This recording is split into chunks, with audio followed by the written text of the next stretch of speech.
नमस्कार। YouTube के इस चैनल में आप सबका स्वागत है और आपसे निवेदन है कि चैनल को सब्सक्राइब कर दे ताकि आने वाले सारे वीडियो आप तक पहुंचता रहे।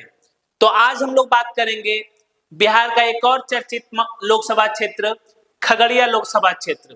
बात करें अगर खगड़िया लोकसभा क्षेत्र की, तो खगड़िया लोकसभा क्षेत्र के अंतर्गत ही बिहार के डिप्टी सीएम श्री सम्राट चौधरी का गृह जिला है।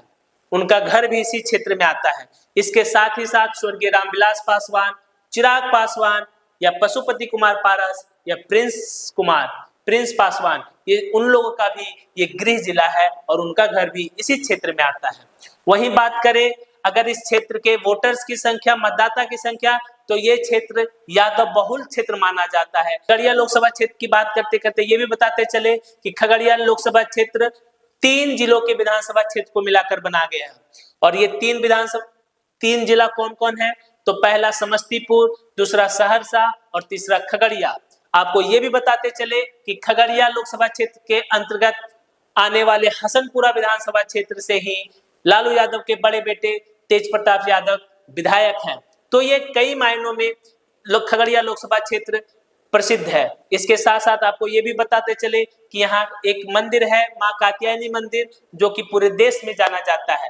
तो खगड़िया लोकसभा क्षेत्र की बात करते हैं और शुरू करते हैं यहाँ का सियासी समीकरण और सियासी पारा कैसा है, कैसा रहेगा 2024 का चुनाव और किन किन महायोद्धा के बीच में लड़ा जाएगा खगड़िया लोकसभा चुनाव 2024। सबसे पहले बात करेंगे यहाँ के इस लोकसभा के अंतर्गत आने वाले विधानसभा क्षेत्र कौन कौन से हैं और उन विधानसभा क्षेत्रों में दलीय स्थिति क्या है। खगड़िया लोकसभा क्षेत्र में फिलहाल में 6 विधानसभा क्षेत्र हैं। 6 विधानसभा क्षेत्र में सबसे पहला सिमरी बख्तियारपुर सहरसा जिले के है और यहाँ से यूसुफ सलाउद्दीन आरजेडी के टिकट पे निर्वाचित हुए हैं। उसके बाद है हसनपुर, समस्तीपुर जिला के तेज प्रताप यादव, लालू यादव के बड़े बेटे तेज प्रताप यादव हसनपुर से आरजेडी के टिकट पे विधायक है। तीसरा है अलौली एससी सीट, यहाँ से रामवृक्ष सदा आरजेडी के विधायक हैं। उसके बाद खगड़िया से छत्रपति यादव कांग्रेस के टिकट पे विधायक है। उसके बाद बेलदौर से पन्नालाल पटेल जदयू के टिकट पे यहाँ से विधायक है। परबत्ता से संजीव कुमार जदयू के टिकट पे विधायक है। आपको साथ ही साथ ये भी बताते चले कि संजीव कुमार के बारे में ये कहा जा रहा है कि वो जल्द ही पाला बदल कर आरजेडी ज्वाइन करेंगे और उनका इच्छा है कि आरजेडी की तरफ से अगर टिकट मिले तो वो खगड़िया लोकसभा क्षेत्र से चुनाव लड़ना चाहते हैं। अभी तक प्रतिनिधित्व किए हैं उनमें सबसे पहला थे जियालाल मंडल भारतीय राष्ट्रीय कांग्रेस से, उनके बाद कामेश्वर सिंह, शिवशंकर प्रसाद यादव, ज्ञानेश्वर प्रसाद यादव, सतीश प्रसाद सिंह, चंद्रशेखर प्रसाद वर्मा, रामशरण यादव 89 और 91 में, अनिल कुमार यादव 96 में, ये तीनों जनता दल के टिकट पे थे। उसके बाद 98 में शकुनी चौधरी समता पार्टी, उसके बाद रेणु कुशवाहा जनता दल यूनाइटेड से, उसके बाद रविंद्र कुमार राणा राष्ट्रीय जनता दल, दिनेश चंद्र यादव जनता दल यूनाइटेड, महबूब अली कैसर लोक जनशक्ति पार्टी।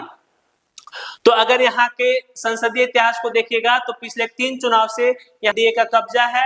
एक बार यहाँ से दिनेश चंद्र यादव 2009 में चुनाव जीत चुके हैं, जो अभी फिलहाल मधेपुरा के सांसद है।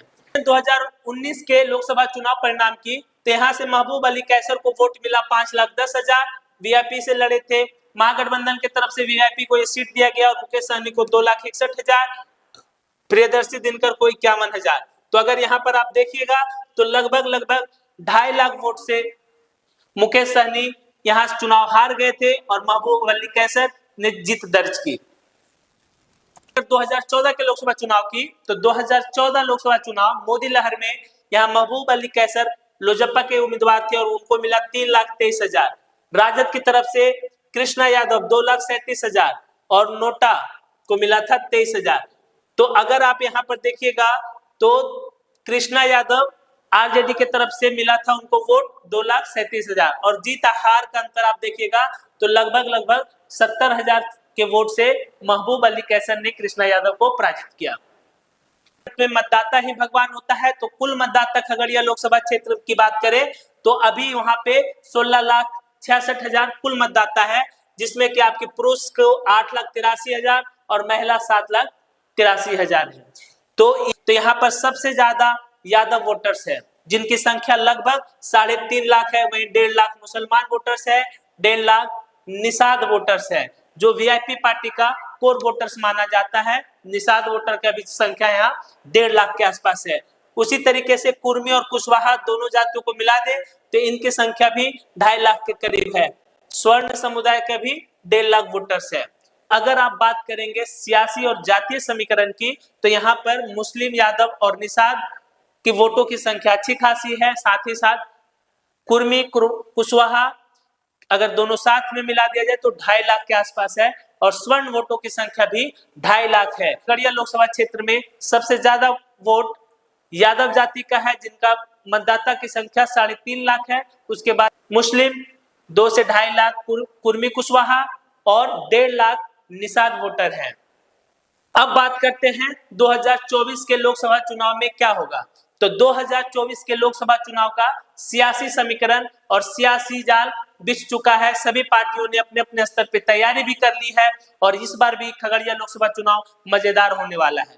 जहां तक बात है एनडीए की तरफ से, तो एनडीए की तरफ से यह सीट फिर से लोजपा को गई है और लोजपा के अध्यक्ष चिराग पासवान ने ये घोषणा की है कि इस बार टिकट गद्दारों को नहीं मिलेगा।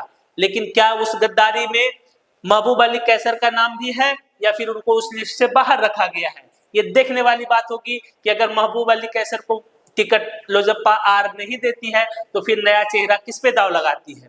इसके साथ ही साथ यहाँ पर देखना यह भी है कि महागठबंधन की तरफ से ये सीट किसको दिया जाएगा, क्योंकि महागठबंधन की तरफ से यहाँ का जो योद्धा है कृष्णा यादव, उनके साथ ही साथ अभी मैं आपको बताते चले कि जदयू के विधायक संजीव कुमार पाला बदलकर यहाँ से चुनाव लड़ने की फिराक में है। वो जदयू को छोड़कर आरजेडी ज्वाइन करना चाहते हैं।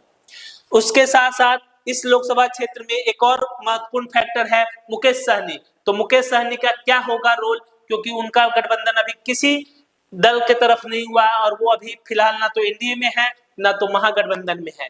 महागठबंधन में भी सीटों का फाइनल फॉर्मूला तय नहीं हुआ है। लोग अपने अपने स्तर से टिकटों का बंटवारा भी कर रहे हैं। देखना यह भी दिलचस्प होगा क्योंकि खगड़िया ही मुरेठा वाले बाबा सम्राट चौधरी जी का गृह जिला भी है।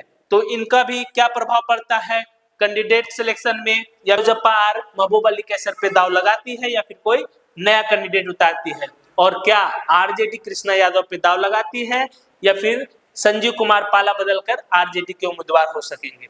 ये सब देखना बाकी है जब तक कि टिकटों का बंटवारा फाइनल ना हो सके।